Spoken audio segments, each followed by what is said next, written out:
हरे कृष्णा, राधे राधे। हम सभी भागवत की कथाओं का श्रवण कर रहे हैं। आज का प्रसंग है शुकदेव का अंतिम उपदेश, परीक्षित की मुक्ति। हे राजन, मूल बात ये समझने की है कि हम ये देह नहीं है, हम आत्मा है। और वो आत्मा है जिसका न जन्म है और न मृत्यु। इसलिए परीक्षित, मैं मरूंगा ये विचार अगर तुम्हारे मन में आता है तो उसे तत्काल त्यागो। ये पशु बुद्धि है, क्योंकि पशु ही है जो अपने शरीर को ही मैं मानकर चलता है। शुकदेव अब अंतिम उपदेश कर रहे हैं राजा परीक्षित को। हे राजन, देह जन्मता है और मरता है, और देह का जन्मना और मरना तुम्हारा जन्मना मरना नहीं है। तुम जो देख रहे हो अपना जन्म और मृत्यु, ये तो सपना है। सपने में कोई मरता है, जन्मता है, लेकिन जागने के बाद तो वो हंसता ही है ना। शुकदेव कहते हैं, यही बात समझने की है परीक्षित कि सब सपना है और हम सपने को कितनी गंभीरता के साथ पकड़े हुए हैं। हे भगवान, सपना देखने वाला कौन है? परीक्षित ने प्रश्न किया।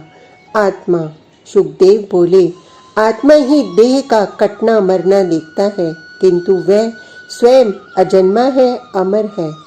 शरीर में रहती आत्मा ही है ना, वही सब देख रही है। और फिर जब शरीर छूट जाता है तब आत्मा कहाँ जाती है?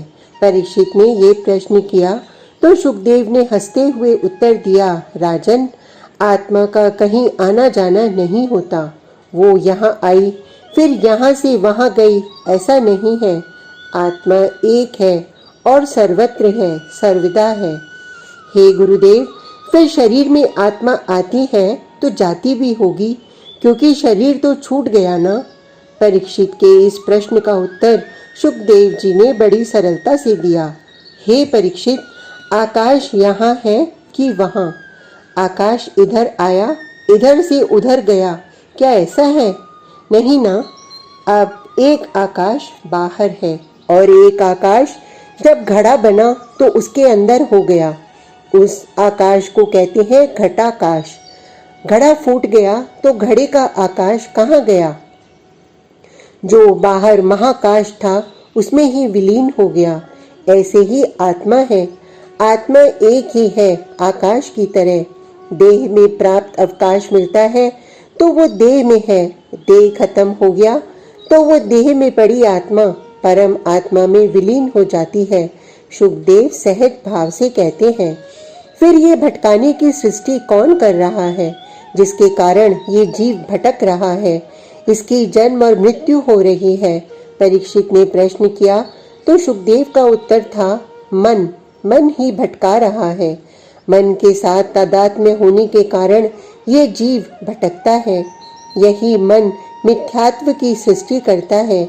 शुकदेव कहते हैं, ये भटकाव हमारे साथ इसलिए है क्योंकि हम अपने मूल स्वरूप को भूल गए हैं।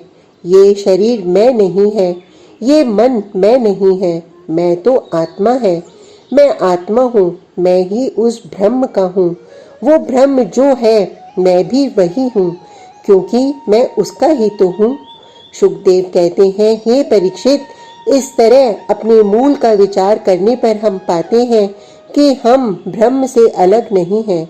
उसकी सत्ता ही हमारी सत्ता है। इसे इस तरह समझो जैसे पिता की सत्ता पुत्र की ही है। ऐसे ही ब्रह्म जो है वही मैं हूँ। मैं ब्रह्म का ही हूँ, वही मेरा रूप है। शुकदेव ने ये अंतिम उपदेश दिया और उठ गए। परीक्षित ने शुकदेव का पूजन किया है, साष्टांग प्रणाम किया है। शुकदेव जी चले गए। परीक्षित ध्यान लगाकर बैठे हैं। तभी तक्षक सर्प आया और परीक्षित के देह को दंश किया। ये तो देहातीत हो चुके थे। इनके लिए विमान आया है और विमान में बैठकर परीक्षित भगवत धाम में चले गए हैं। हे ऋषिवर शौनक, इस तरह परीक्षित की मुक्ति हुई थी, सूत जी कहते हैं। आज का प्रसंग इतना ही। कल तक के लिए हरे कृष्णा, राधे राधे।